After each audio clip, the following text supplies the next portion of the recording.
Good evening and welcome to an all-new episode of Tech Talk. During the past month and a half, we've been showing you a ton of technology that is being utilized to boost Belize's development. We have shown you technology driving telecommunications, government departments, the banking sector, and even our schools.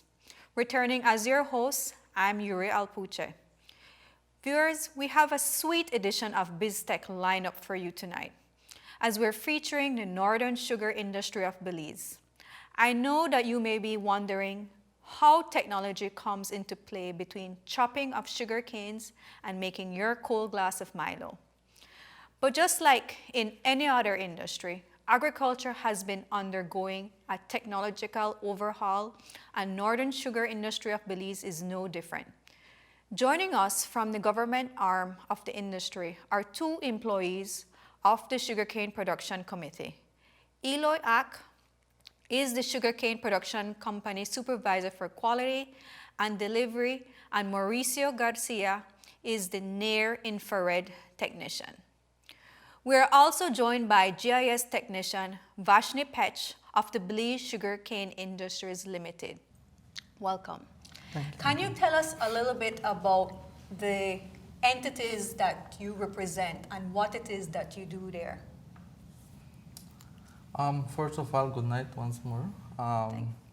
As you mentioned, I come from the Belize Sugar Industries Limited, BSI ASR, where is the mill in the sugar industry, and there we are working right together with the farmers and with the stakeholders, which are the three associations, and the government part, which is the Sugar Industry Control Board, and as BSI. Okay. So we are with the farmers working together, trying to improve quality, to improve production so that we have better prices and better production, as I said before.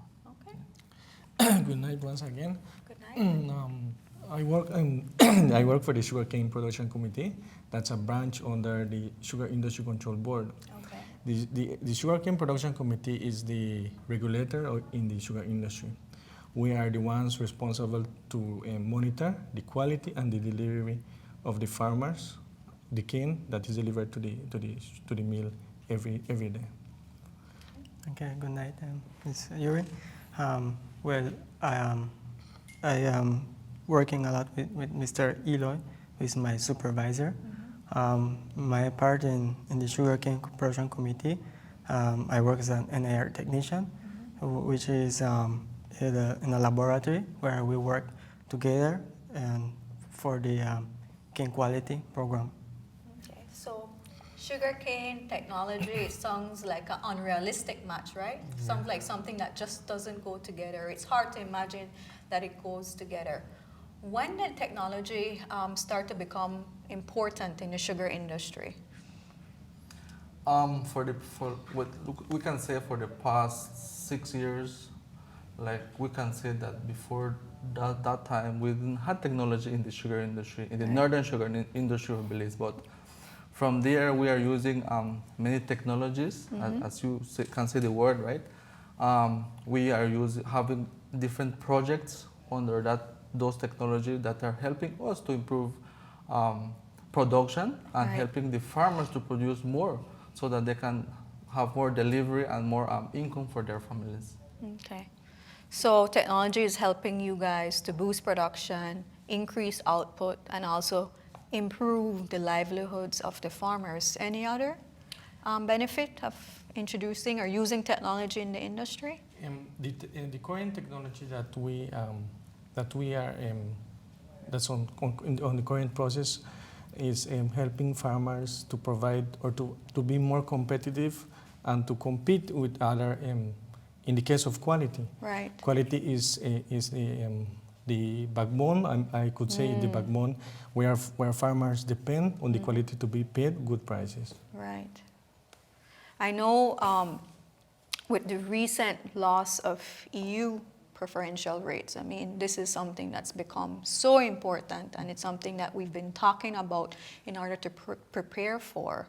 How is technology helping us there to ensure that we're delivering on quality, we're delivering on better production, and we're making a profit at the end of the day? Yeah, as technology, as you said, it has helped the sugar industry for the Right. past years, and we have developed a sugar industry management information system that there we have created among with the stakeholders Right. and the mill itself have created a cane partial layer, as we name it now. Meaning the cane partial layer, meaning that we have all the, you can say, sugarcane fields under production in a database. So from there we can say, okay, we have this amount of acres under production, and we can say what is the best or the best fields or the bad fields or the medium fields, and we can do analysis Right. using our technology. Right. How has the industry transformed in the past 10 years using technology? What are some of the key technologies you guys are using beside what you mentioned already? The NIR was introduced the past year, Okay. and NIR stands for the near infrared. near infrared. And through the NIR, we had been able to monitor the quality of the farmers. Okay. Before the cane is delivered, it's monitored, it's sampled, and the result is given to the farmers so that farmers could have access to plan or to do a harvesting plan. Okay. In so doing, Interesting. farmers get the benefit of not losing, trying to recover or cover all the quality or the sugar that can be produced from the cane they deliver. Who would you say these technologies benefit the most? The consumers, the factories, the farmers, or everyone? Well, I can say that in the technology benefits the miller, because if we deliver good quality, the miller, the factory has less problems milling, and farmers have a better outlook on what kind of cane they can deliver Right. to build up their test groups. Okay. Okay, well, we have a clip that we would like to show to showcasing this technology NIR viewers. Farmers have welcomed the new near-infrared sampling technology. It is a fast, human error-free way of testing the quality of our sugarcane upon delivery to the factory. The technology works by shining a harmless infrared light on a cane stalk, enabling the farmers and technicians to see its physical and chemical composition. With this new technology, cane farmers are able to see firsthand how the technology is applied and the results analyzed. In turn, they will know which of their farming techniques yield the best results. With the introduction of the near infrared, we will be using high advanced technology to determine a lot of parameters on cane quality that will help us to better understand what is happening in the field. I think I can speak on behalf of our viewers that that video was really interesting. Excellent, excellent work that you're doing there with NIR. How did you used to test the quality of the sugarcane before the introduction of NIR? Before the NIR was introduced, we had the farmers their samples were sampled via a small mill, we could say a small mill, and that testing takes like half an hour. Okay. And not many farmers had the opportunity to sample their cane before it's harvested. But after the NIR was introduced, in the NIR, the samples take in like 90 seconds for a result to be shown to farmers, and after farmers get the results, they have that freedom to monitor their cane, which fields to harvest, which fields to leave for a planned harvest later. Okay, that's excellent. So that's really using the power of technology and the power of data to make better decisions Exactly. at the farm level. Exactly. So I think that's amazing and powerful.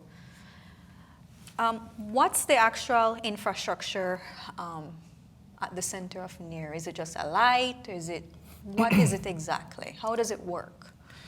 The near infrared is an optical cane analyzer, light-based technology Okay. that enables a fast, accurate, and precise measurement for materials, for chemicals and materials and its attributes. Okay, excellent. Are there other opportunities in the sugar industry that can utilize this technology?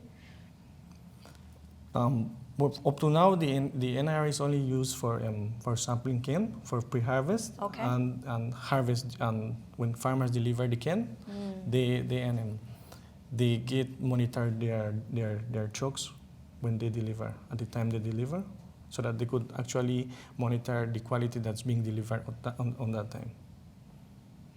What has been the response so far from the farmers using this technology and some of the impact on the ground? As I said before, that before the NIR was introduced, we had used a small mill, and there was a term that I don't want to repeat because it sounds negative: rejection of cane. Right. And the rejection of cane is actually something that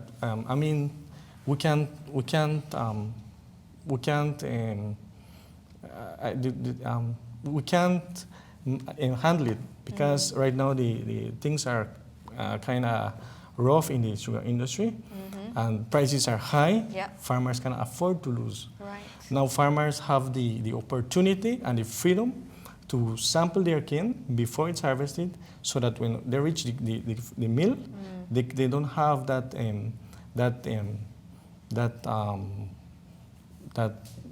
mind or being waiting that they are or expect that the cane they deliver is rejected. Right. They bring the samples. The field officer from the SCPC and from BSI, they get the samples and they carry it to the NIR. They sample, and the results are later given to the farmers and the harvesting group leader and directors, so that they could monitor and plan their harvesting group. Right. Eloy, in your experience and in working with this technology, has the rejection of sugarcane at the mill, has that number decreased since introducing NIR? Well, since working with the SCPC for approximately 4 years, at the beginning, yes, before this NIR technology was introduced, we used to reject like a quite number of trips delivered to the mill. Right. But since 2 years from now that we have started working with the NIR technology, the numbers are very, very low. Like only like out of the whole crop season, we just reject about like 6 or 7 trucks. And before, how many Before would we you used reject? to reject about like 50 trucks or 40 trucks, which is like a bad, for the farmers, because they're trying to do their best to deliver Absolutely. good cane. But when they reach on the mill, then we have to reject them. Absolutely. Yeah. We would like to now move on to another technology that's being used in the sugarcane industry, CMIS. What is CMIS? CMIS, as I mentioned before, the Sugar Industry Management Information System. Right. It's a database, it's a platform built using geographic information systems where I don't know if you guys have heard about the GIS. Is a software to collect, analyze, and report data. Right. So that's how we are using that technology to the CMIS. Having a cane partial layer, sugarcane under production, and that help us, the sugar industry in overall, for better decision making, like doing analysis on how much sugarcane in production we have for that year, for the coming year, right? Excellent. We want to show a quick video showcasing this technology. CMIS, a data management and mapping tool which enables farmers and harvest planners to know which variety of cane and on what part of their plots yield the best results. Technology comes at a very opportune time when we need to do sound decision making in the industry. And many of the things that we used to do in the past definitely can be done easier and quicker with technology. With CIMIS, farmers are given an identification card and have private, easy access to detailed information regarding their registered cane fields. CIMIS enables our farmers to combine their proud traditional farming methods with new technology to produce even better quality sugar. Now that technology seems a little bit more practical to me, right? How exactly does the GIS component of that system works? Well, as the word says, geographic, where.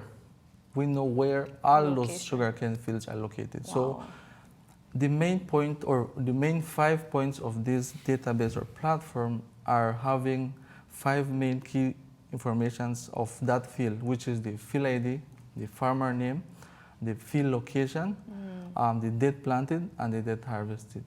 So that are 5 main points that we have in that platform. So from there we could say, okay, this field is for this X farmer. Right. He have, let us say, just to say a number, 10 acres under production, and he is producing this. So that's how we correlate the CIMIS to the GIS, and from there we correlate also the production to the delivery system. Right. How is the mapping done using this technology? As I said earlier, this exercise has been done for the past 6 to 7 years. Wow.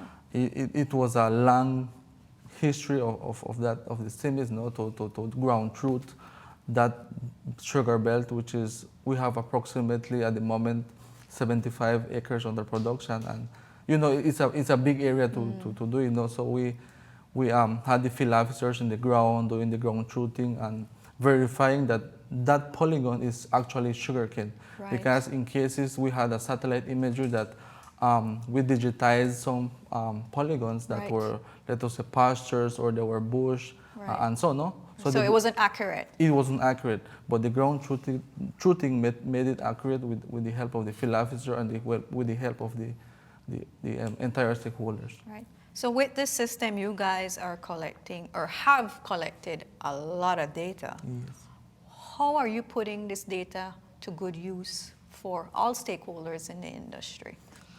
As we mentioned before, this is helping the entire industry Right. to have a better view, to better analyze how much cane we have out there. Because years before we didn't knew how much we had over there, and also as you saw in the video, not only the cane partial layer, but we have another or more information like what is the gender of the farmers in the sugar industry, and many more data that we have to collect. We have weather data, we have a drainage master plan, because our climate change is on top of us, So we are doing all of this analysis using this technology. Right. So once you map it, you don't need to map it again. Well, yes. We every year we do a ground truthing, not overall, but for some fields that we can verify that they are not being produced or they are abandoned I see. or so, because the area is big, so we Yes. cannot run the entire sugar industry, let us say, in 1 month, 2 months. Sure. It's Yes. a big job. Is all of this work being done by GIS professionals, or are you also engaging and training the farmers to help you with this work? We are doing sensitizations with the farmers, letting them know to be incorporated in the system, because we have had backs from them, like they don't want to get into the technology. As we can see, we have 60% of farmers that they are above 50, 60 years. So, that's they are we can say old school or Yeah, old they're type. comfortable with how things are. They don't have like we young people our high-tech phones Right. or tablets and that. No, you know how old people go. So it is being some Right. challenges, but we are giving this and passing this information to them so that they could do the analysis and they from themselves they can say, okay, this is what we The benefits what to we them, need. right? Yes. So besides getting farmers to use and adapt to this system and to this new way of farming, what are other struggles that you're facing in this industry when introducing technology, and how are you ensuring that you're overcoming those challenges and struggles? As I mentioned, no, we have been giving trainings to them, showing them their maps. This is Right. what we have, and actually some of those farmers, when we go in the villages or in their areas, they actually, some of them, they're seeing the benefits. Why? Because I met one farmer one time when I went with them, no, and then the farmer said, "Oh, this is what you have. This is what you give me. That this is good for me because this is showing me that I have 10 acres under production." Right. And he told me, but for the past 15 years, I have been paying or passing this area for 12 acres. So I am being paying 2 more acres for how many years? Right. So they're seeing the benefits of money-wise also, not Right. only for their production, but money-wise for them. Be more efficient, More cost efficient. savings. Yes. So that's really interesting. Younger farmers, do you see younger farmers coming up in the industry? Well, Or is it still an industry that has a lot of more older, traditional farmers? yeah, we can say it's the percentage is more higher for traditional. Right, traditional. The young people don't, working with sugarcane, in the field, it's a hard work. Yeah. It's not an easy work, working under the sun and Yeah. So young people, we are targeting young people to be more interactive, more into it, Yeah. to the sugar industry, because that is one of the main industries in the north. So Yeah. if let us say from today to 10 years, what will happen? Yeah, and now you're seeing younger people more attaching themselves to these new technology platforms. With the technology, yes. Yes. Yes, So they are that's- getting into it. So that's a way that we can get them in. Yes. Well, thank you very much. Very, very interesting so far. Before we continue, we would love to take our first commercial break. Stay tuned.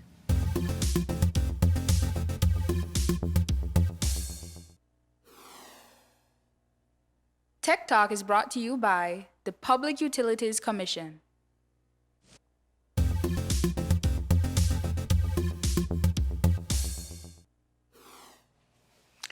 Welcome back to Tech Talk, Belize's very first television show dedicated solely to technology. On Tech Talk, we go beyond the fancy digital monitors and look at the people behind them, the web of processes involved, and the forecast for Belize's continued digital transformation. Before we continue with BizTech, let's take a look at another edition of Street Tech. What does PC stand for? A, private computer, B, personal computer, or C, public computer? Personal computer. Personal computer. Personal computer. Personal computer. I would say B, personal. Personal computer. Personal computer. What is the black stripe on the back of a credit card called? A, encryption block, B, biometric chip, or C, magnetic stripe? B, biometric chip. C, magnetic stripe. I think that B, biometric chip. I don't know. Magnetic stripe, see? I would say magnetic stripe. Magnetic stripe. I'm going to say magnetic stripe. Of the following, which is the oldest form of internet technology? A, 2G internet, B, dial-up internet, or C, broadband internet? B, dial-up. 2G. 2G internet. C, broadband. Broadband internet. 2G. Well, I know it's not broadband, so 2G dialogue.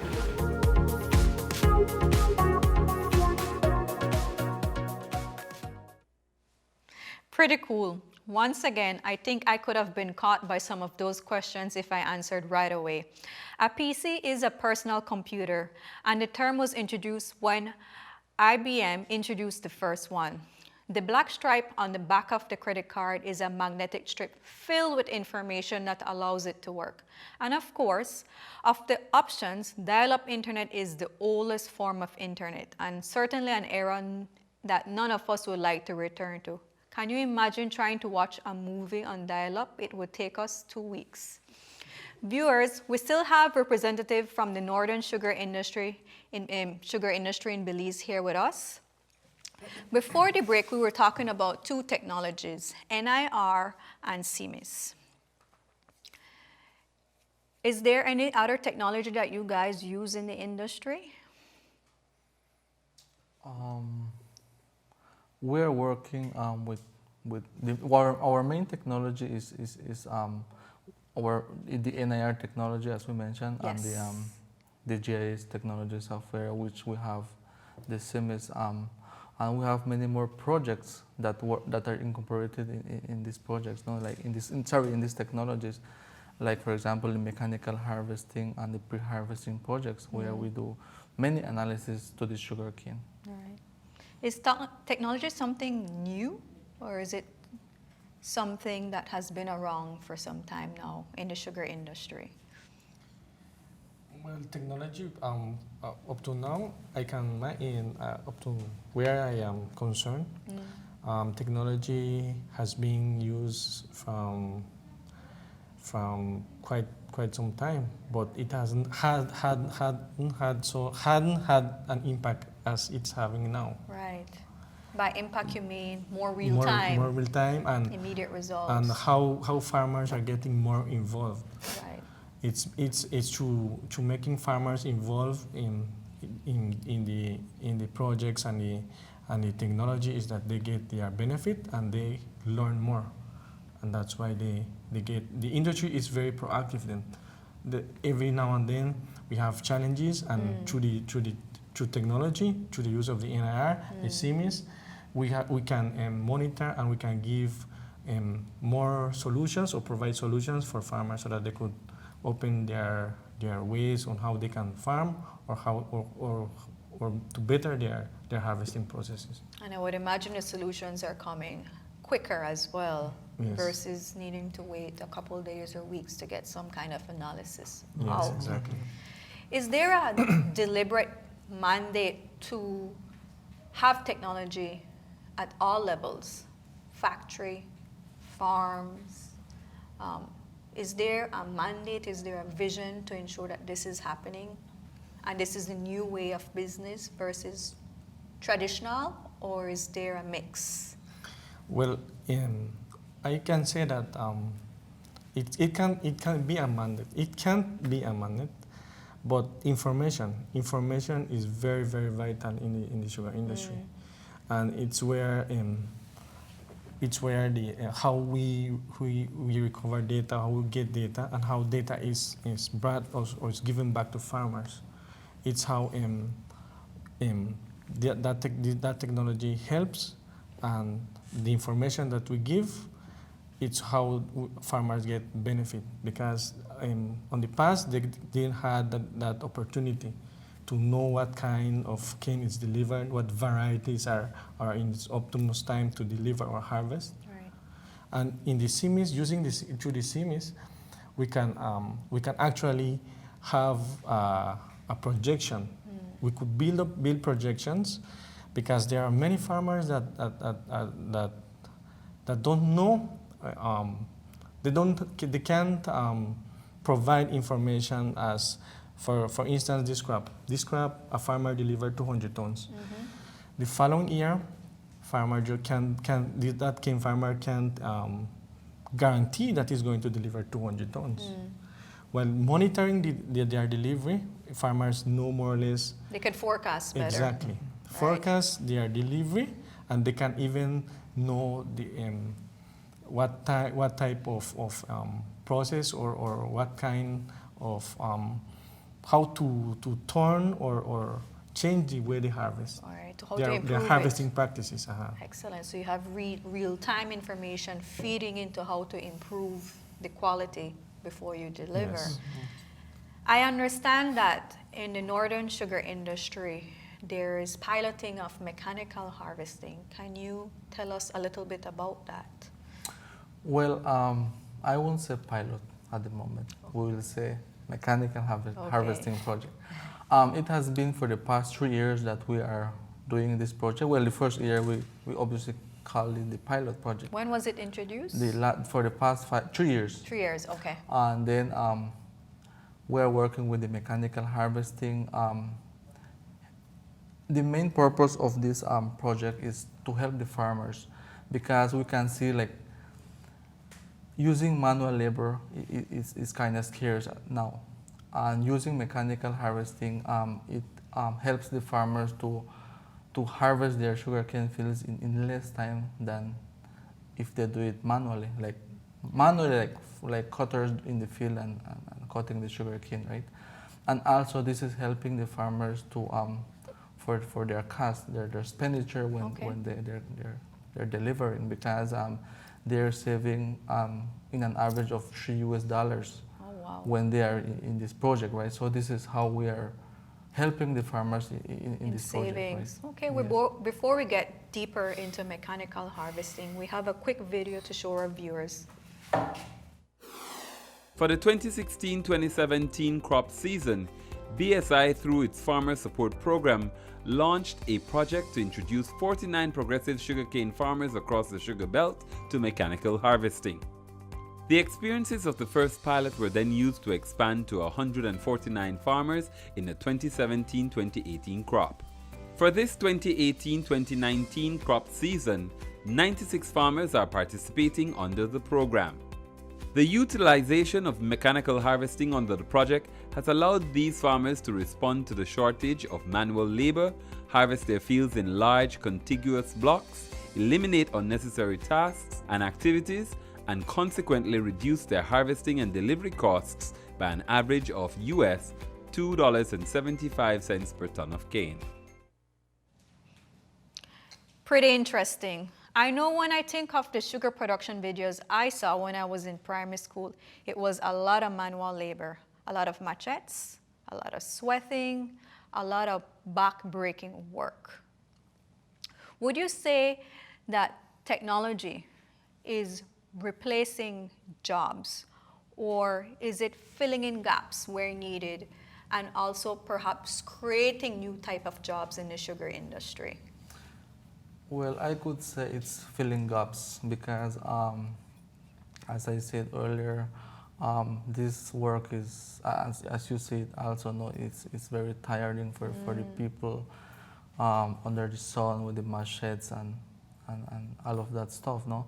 And with this mechanical harvesting, the farmers benefit cutting their sugarcane in less time and benefit in their price.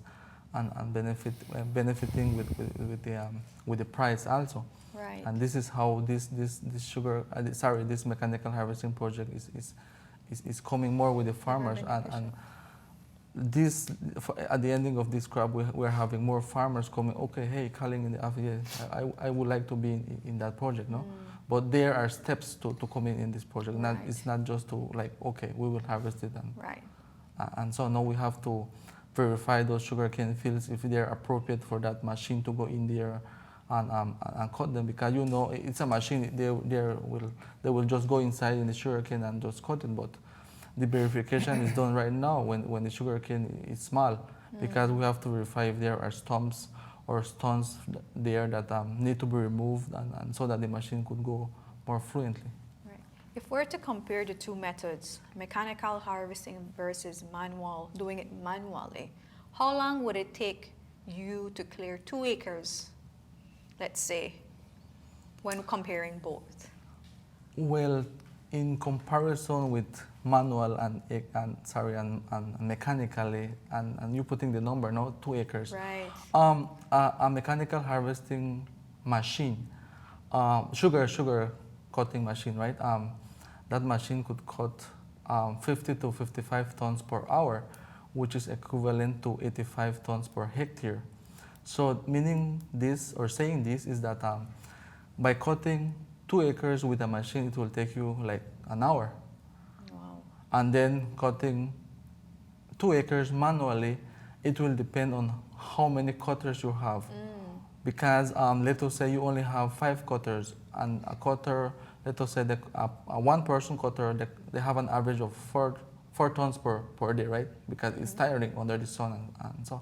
So we could say that cutting 2 acres manually, it will take them like 2 days to cut that area, right? In comparison with the mechanical harvesting machine.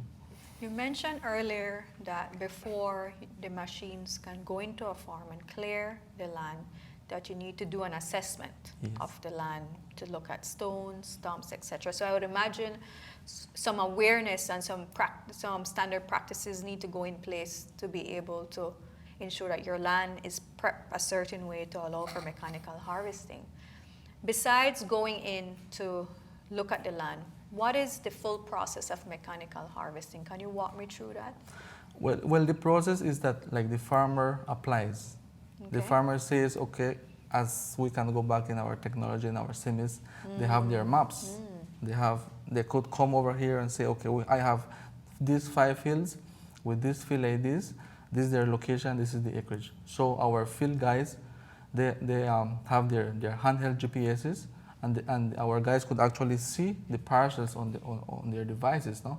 So they actually go in the field after the application. The field guys go with another agronomist or technical person in the field, do the assessment, and they do like the assessments, like I said, the stumps, the stones, and also they're seeing on the distance of the rows, because if the rows are too short, that could also disqualify that field, right? Okay. Because it too many turns that the machine will do to fill a tip or the trailer. So that's not efficient for the machine. Okay, very interesting. Looking at these 3 technologies, NIR, semis, mechanical harvesting, would you say that these technologies are geared towards making life easy or making the industry more profitable, or achieving both? We can say both. Both. Why? Because in the mechanical harvesting, as you saw in the video, the farmers are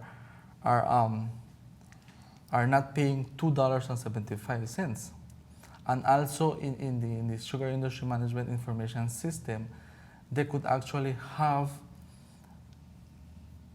This is a tool.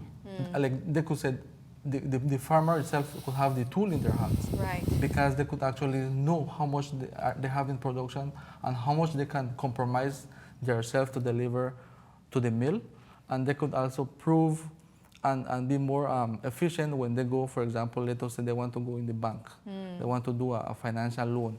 They have then you have reports. Yes, I have proof. I have this sugarcane under production that I will sell to the miller, and that will help them. That's your guarantee, that's your collateral. Yes, that will help them to get more financial assistance. Excellent. And that's better. And you have that happening right now. Yes, that is helping the farmers. Wow, that's so we can say that this, for the past years, this is the farmers are getting into it. They're more coming and saying, okay, I need my maps. I need to get this info. I need to get into technology. Right. Because technology, not in Belize, not in the sugar industry, in the whole world, technology is coming up. So we cannot get back. So we have to get. It absolutely is, and I think it's something that we cannot run away from. Yes. We cannot fear. We need to embrace. We need to educate ourselves, read up, understand what good practices are, and give it a try. And you guys are doing exactly that. Some technology can stand on their own, and some technology systems still require that human interaction. You still need to be feeding it, you still need to be managing it or operating it. How has that adaptation been? Do you guys do a lot of training, face-to-face training, online training? What is it that you guys are doing with the farmers to ensure that they get it and they use it? You see, this is, as I said earlier, this is a platform.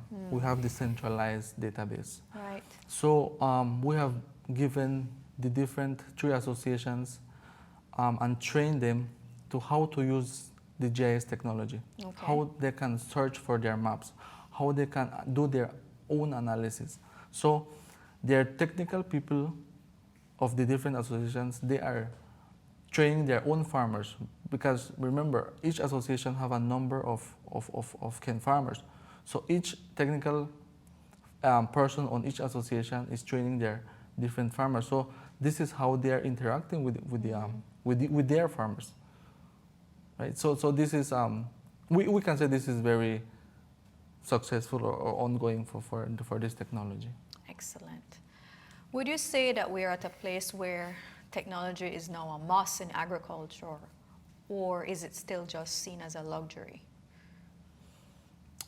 Well, we have to see it as a must, because as I said, if we don't get in or jump the horse in technology, what will happen to our industry? It will come down, because these types of technology help us to do better analysis, better decision makings.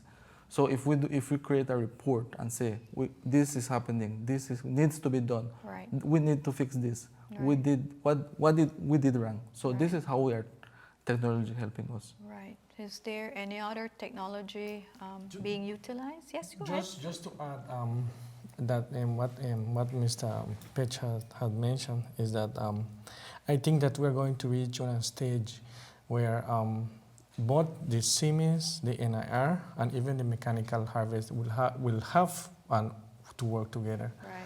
Because farmers have the CMIS portals on the associations, and on the associations, directors have direct access to that information. Right. I think when the stage of that time reaches, the director would have access to the portals more easier, because they will get more acquainted to that, and they will actually know on which areas or which area or cane fields are in low quality, so that they could put more interest on those areas to verify what kind of varieties. Is it the varieties? Is it the fertilizer that they are applying is not making effect or what they expect? Those are the things that I think that farmers will have to get to understand this, because it's very, very, life out there is not so easy. Things are prices are very high, and that's a way how to mitigate expenditure that are far more higher than it used to be before. I would imagine, at some point it would be nice if farmers can access this service and this data from their mobile phones, or can they already? Exactly. Not yet. They still need to come to you. At the moment, yes. Yes. At the moment, yes. But we are on that way, on that path, that we're on the way to developing a mobile app for them, that they could enter their let us say their username and password, and they could access their information, their personal information. Okay. Very interesting. Well, thank you so much for sharing all of that wonderful, wonderful work that you guys are doing in the northern sugar industry and using technology to make it better. Thank you so much for that. We've gone over a lot, and we're now at the end of BizTech segment. Thank you again for joining us. We appreciate everything. Viewers, we now go for another commercial break, but stay tuned, because we return with new, exciting tech tips and tech news.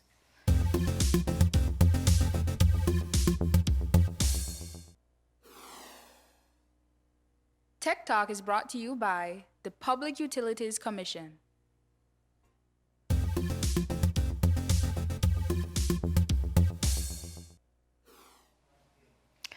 Welcome back to Tech Talk. We have enjoyed a loaded, dynamic BizTech segment earlier. And now we go to Corey for even more excitement with this week's tech news. Netflix and chill has been a staple of most relationships lately. For those who enjoy it but dread the steep cost, good news is on the horizon. Hi everyone, I'm Corey, and I have all new tech news.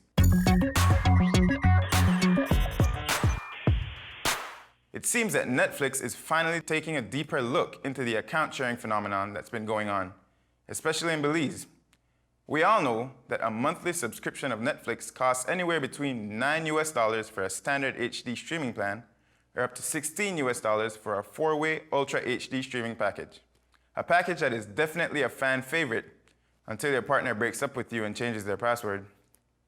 Well, Netflix has been spreading the word for some time now about introducing mobile-only versions of its streaming service, and now they've finally done it. They're currently launching the project in India for only $2.80 US per month. But as usual, with reduction comes restriction. The subscription only allows one device to stream per account. So, if you sign up for this, you can no longer be the village's Netflix hub. Nevertheless, India is enjoying cheaper streaming, and Netflix has mentioned rolling the plan out in other select countries for future expansion. The cost-efficient streams will perform just as the standard 480p package does for $8.99 in the US. India already has over 1 billion citizens. With Netflix being so affordable over there, I wouldn't be surprised if the population doubles. Moving right along. Raise your hands if you've ever felt personally victimized by Instagram when your selfie only earned you a couple of likes. The topic of quantifying validity by the amount of likes someone gets on IG has definitely become a heated discussion. But Instagram announced something that will completely change the game. They've introduced a feature that hides the number of likes a user receives on their posts. The feature has been launched in Canada, and despite some foreseen challenges, the test groups have been very receptive to the change. With this new enhancement, users would still be able to see their likes by tapping through the details of each post, but their followers would be blind to this. This does pose a threat to up-and-coming social media influencers. Normally, endorsement deals are landed based on post insights. The more likes you get, the more cash you make. But Instagram claims innocence and says they're only trying to divert attention from the likes to the actual content of the photos and videos. Finally, we are all equals in the eyes of IG. Maybe now I'll be able to land a brand ambassador gig despite only having 32 followers. Cha-ching. Finally, I have game-changing news. WhatsApp is presently testing WhatsApp Pay. No, you won't be paid to use WhatsApp. But with WhatsApp's payment service, you would be able to benefit from Facebook's cryptocurrency by sending payments to family, friends, and to people you buy from. And you can also receive payments which would be stored in your WhatsApp account. Head scratcher, right? Well, WhatsApp has over 1.5 billion users. This new service, if launched globally, can make serious ripples in our traditional financial systems. This one is a tech explosion, and I will be sure to fill you in on all the 411 as soon as WhatsApp becomes less secretive about this latest tech. Anyway, that's all for today, viewers. I have to go pack my bags to move to India. That $2.80 Netflix subscription won't escape me. Be sure to tune in next week, Tuesday, for all new tech news, courtesy of RF&G Insurance Company Limited.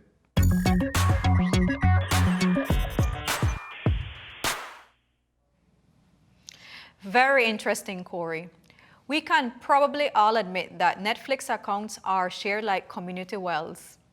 Having access is a gift that keeps on giving, but you still prefer to not be the one paying for it. And now, let's hear from Alana, who has all new tech tips for us. So, you had a great night out, partying and spending time with friends, but now it's time to go home and... Wait, where's your phone? Don't panic. Whether your missing phone is Apple or Android, I'll show you how to get it back and keep your data safe. I'm Alana, and this is Tech Tips, sponsored by Digi. So, you don't know where your phone is. Not to worry. For an iPhone, you already have an app pre-downloaded, appropriately named Find My iPhone. If you're with the Android crowd, download the Find My Device app now. When you use these apps to find your precious little lost phone, you have options to help get it back to you. You can play a loud sound on your phone, so if it's just under the couch, all you have to do is follow your ears. You can display the contact information, so that if your phone falls into the hands of a good Samaritan, they can get it back to you. Or you can erase everything on your phone. in case you have data that you don't want anyone else to ever see. These apps are really helpful in this day and age, but they're useless if you don't follow these tips. Number 1 is to enable your location services. You won't be able to see where your phone is if this is disabled. And number 2, have some sort of lock on your phone, whether it's a code, a pattern, a fingerprint, or a password. Without it, whoever finds your phone can easily open it and turn your location app off. It's one more password to remember, but it could save your phone and all of its data. And in my second tech tip for today, reinforce your online privacy. Sometimes online privacy goes beyond hiding your password and your grandmother's maiden name. The things that you do without stopping to think about have the potential to be taken and used as well. Does Facebook know your health, religion, sexuality, political preferences, and more? Well, just know that they're definitely using it. You might have heard already that they sell this information, and you might be thinking, so what? You're getting some targeted ads here and there. But really, this means that your privacy is no longer existent. Do you really want to see a company knowing about your relationship issues, financial struggles, and health problems? Do you really want the government tracking all of your Google searches, Instagram likes, and online purchases? Listen, I'm not telling you to wear a tinfoil hat, but you should consider adding extensions to your web browser that protect your information. Try AdBlock, Ghostery, or NoScript. You might also consider donating to the Open Whisper Systems or the Electronic Frontier Foundation. These are nonprofits dedicated to protecting the free internet and your private information. Don't say Conspiracy Gal Alana tried to warn you. Well, that's my time for today. Join us again next week for all new tech tips and more.